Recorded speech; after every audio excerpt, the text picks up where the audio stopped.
시 하나 읽어드리겠습니다. 오늘도 하루 잘 살았다.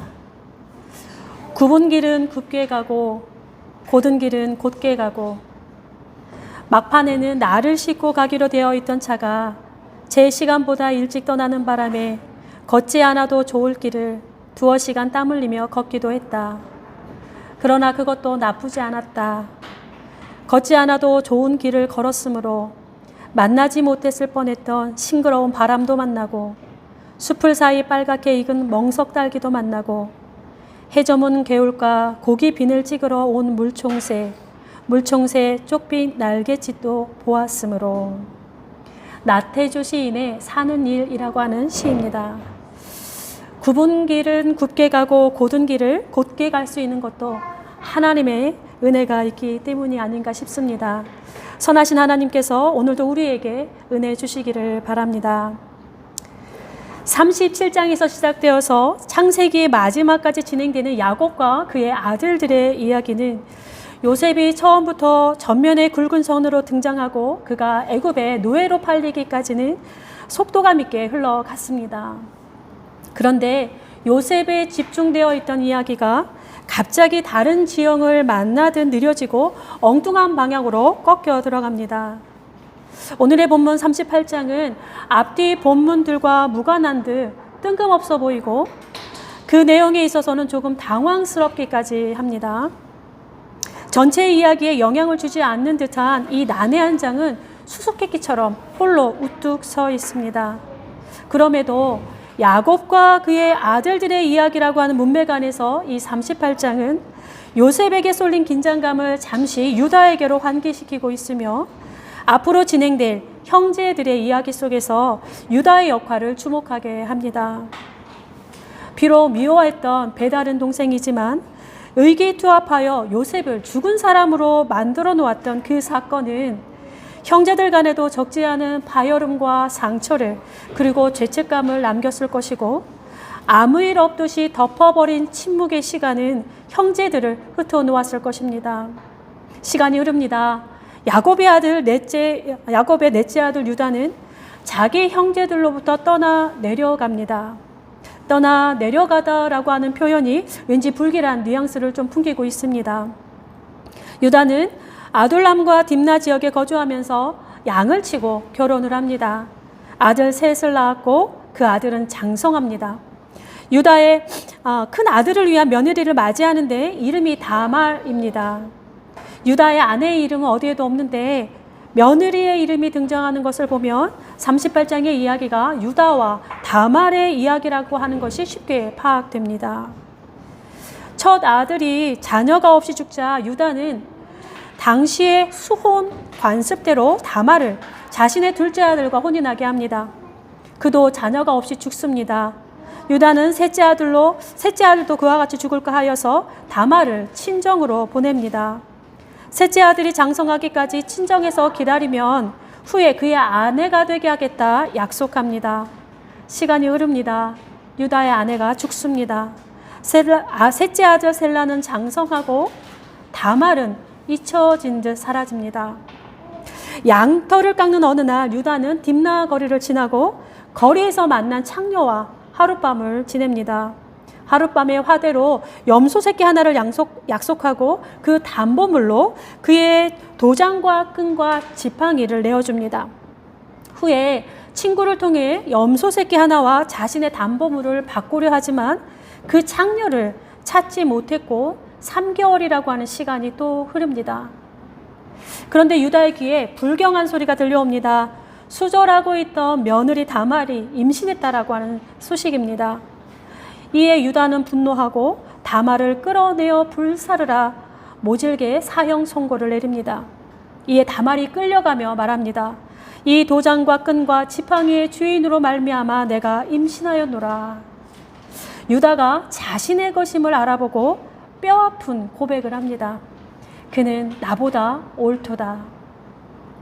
유다의 이 고백은 38장의 이야기에 숨겨진 그 무엇인가를 바라보게 하고 긴 여운을 남기고 다말은 가까스로 목숨을 보존하면서 쌍둥이를 낳고 이야기는 마칩니다. 오늘 본문에서 시선을 끄는 익숙한 장면이 있습니다. 14절에서 다말이 자신의 과복의 의복을 벗고 너울로 얼굴을 가리니 16절에 유다가 그가 며느리인 줄 알지 못하더라. 현재 입고 있는 옷을 벗고 다른 옷으로 갈아입는 다말의 변복 장면입니다. 옷은 벌거벗은 몸을 가리고 보호하는 1차적인 기능뿐만이 아니라 옷을 입은 자의 신분과 직업을 나타내기도 하고 때로는 존재의 가치를 드러내기도 하며 어떤 때는 그가 추구하는 삶의 지향성이 드러나기도 하고 또는 요셉의 채색옷처럼 애정의 증표로 사용되기도 합니다. 야곱의 생애에서 극적인 전환점을 맞이하게 되는 지점은 바로 옷을 바꿔 입는 그러한 순간이었습니다.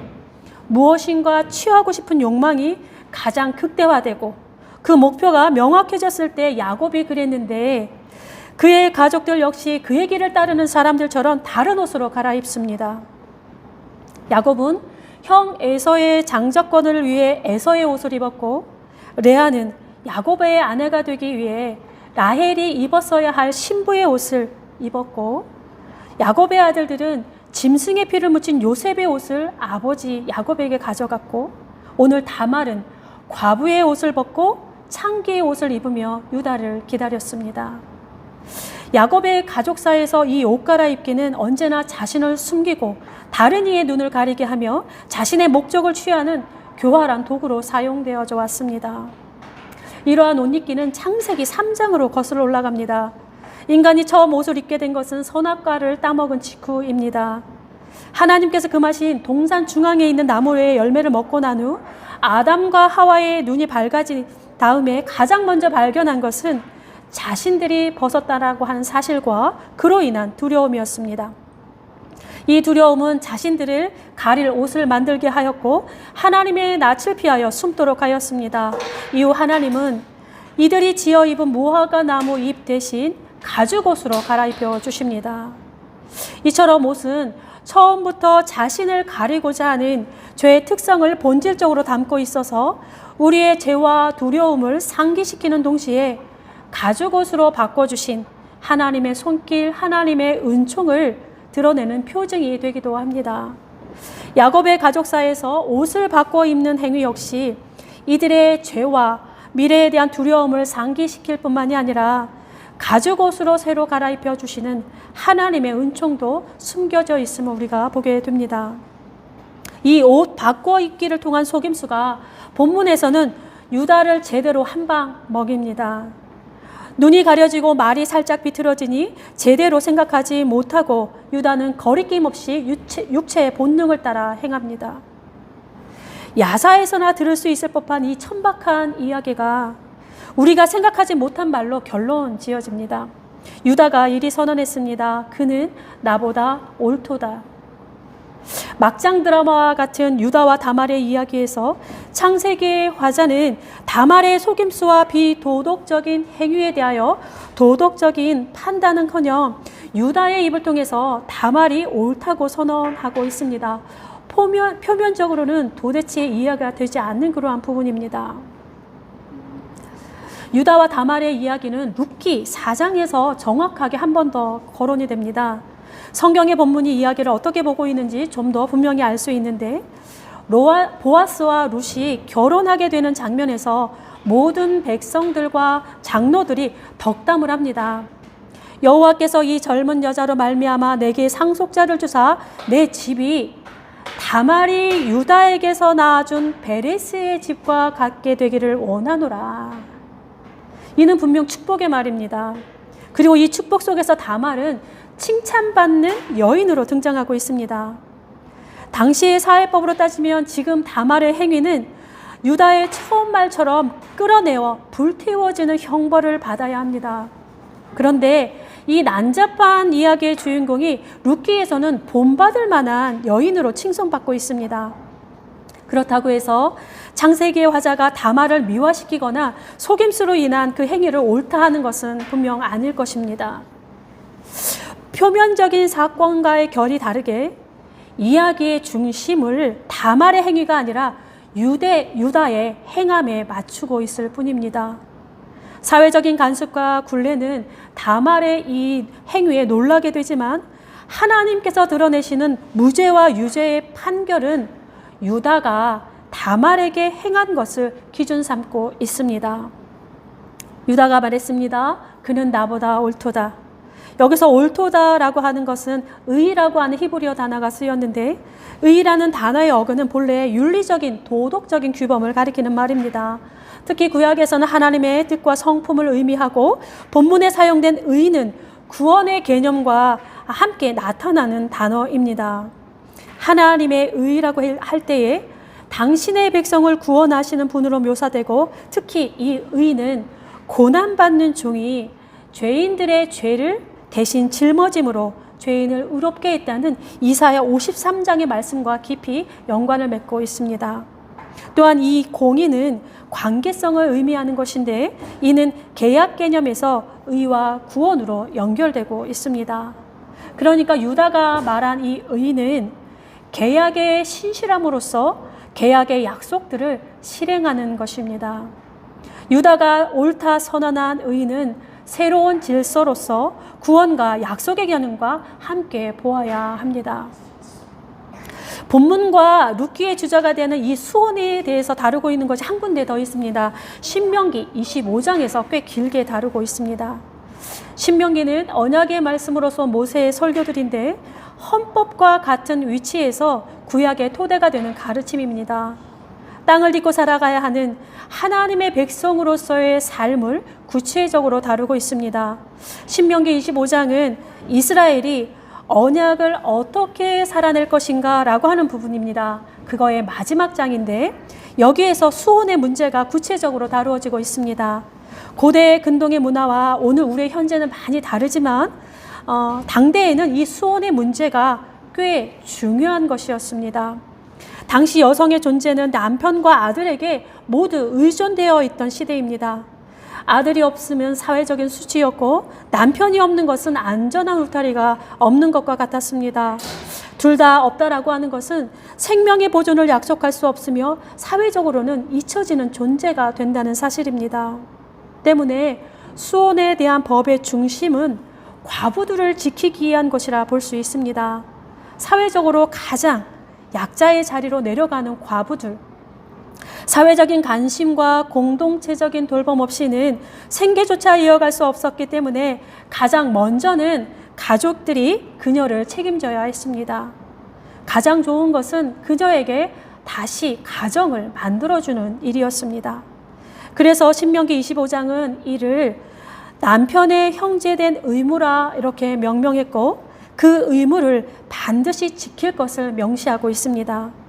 이는 공동체의 의로서 죽은 자가 아닌 살아있는 자를 위한 공동체적인 책임입니다. 유다와 다말의 이야기로 다시 돌아오겠습니다. 다말에게 유다의 셋째 아들이 이 남편의 형제된 의무를 행해야 했고, 유다는 그렇게 할 것을 약속했었습니다. 유다와 다말을 나란히 세어보면 유다는 가장 강한 자의 자리에 있는 사람이요, 다말은 사회 공동체에서 가장 힘없는 자의 자리에 있는 과부였습니다. 다말은 사회적인 안정망이 없는 여인이었고, 공동체의 돌봄이 없이는 미래를 약속할 수 없는 그러한 사람이었습니다. 그녀의 생존과 미래는 오직 유다의 실행과 또 그 약속에 달려 있었습니다. 적어도 유다는 다말에게 공동체적인 의를 시해야 할 책임 있는 자로서 존재하고 있습니다. 그렇기 때문에 유다는 자신이 한 약속을 기반으로 다말의 안전과 사회적인 지위에 책임 있는 방식으로 돌보아야 했습니다. 그러나 유다는 자신의 아들을 지킨다는 명분으로 이기적이고 무책임하게 행동하며 다말에 대한 신의는 이미 저버린 지 오래되었습니다. 창세기의 화자는 이 다말의 속임수와 창기 행위보다 하나님의 언약을 담지한 하나님의 백성으로서 유다의 무책임하고 이기적인 행동을 더 날카롭게 주시하고 있습니다. 본문은 세속적인 윤리와 그 사회적인 도덕성을 꿰뚫어버리는 새로운 의에 대하여 우리에게 질문하고 있습니다. 그는 나보다 옳도다. 이는 다말의 행위를 정당화하려 하는 것이 결코 아니고 다말이 딛고 서 있는 땅, 균열되어 터져버릴 듯한 아슬아슬한 그 현실을 공동체가 반드시 기억해야 할 사회적인 책임과 지켜내야 할 의의 자리인 것을 상기시켜주고 있습니다. 개인을 넘어서 공동체의 결속과 미래를 위해서 자신에게 유죄 선고를 내리는 유다의 판결은 의에 대한 새로운 통찰입니다. 살아있는 자로서 살아있는 삶을 위해 목숨을 걸었던 다말입니다. 그녀는 유다의 정직한 통찰로 말미암아 목숨을 보존했을 뿐만이 아니라 그가 상상하지 못했을 더 큰 하나님의 섭리와 만나게 됩니다. 그녀가 유다에게서 낳은 아들 베레스의 계보는 보아스를 거쳐 다윗에 이르고 다윗의 계보는 예수 그리스도께로 이어지는 구원사가 됩니다.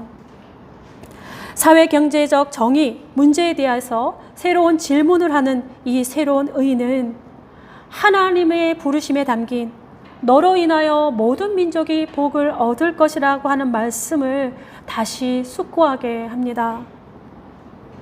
사실 본문에서 유다는 자신의 인생에서 가장 구부러진 길을 가는 중이었습니다. 셋째 아들을 지키고자 했던 그의 마음은 10분 이해가 됩니다. 부모로 살아가는 자에게 결코 겪고 싶지 않은 가장 큰 아픔은 자식의 죽음을 품에 안아야 하는 일인데 이유가 어찌되었든 유다는 2명의 아들을 먼저 보냈습니다. 그리고 아내도 먼저 죽습니다. 삶의 가장 구부러진 길에서 만난 고통과 절망, 그 고독한 심연, 그리고 하나님의 백성과 동행하신 하나님의 은총이 유다의 내면에 많은 변화를 일으키면서 새로운 의에 대한 통찰을 준 것 같습니다. 곧은 길이든 구부러진 길이든 널따란 왕의 대로이든 빙 돌아가는 구부러진 길이든 하나님과 함께 걷는 길이라면 그곳에 언제나 새로움이 있고 그곳엔 언제나 희망이 존재합니다. 또한 하나님의 백성이 담지해야 할 새로운 의가 그곳에서 드러나게 됩니다. 삶의 지형을 따라 흐르는 하나님의 은혜가 우리의 새로운 한 주간에도 우리에게 충만하기를 빕니다. 기도드리겠습니다.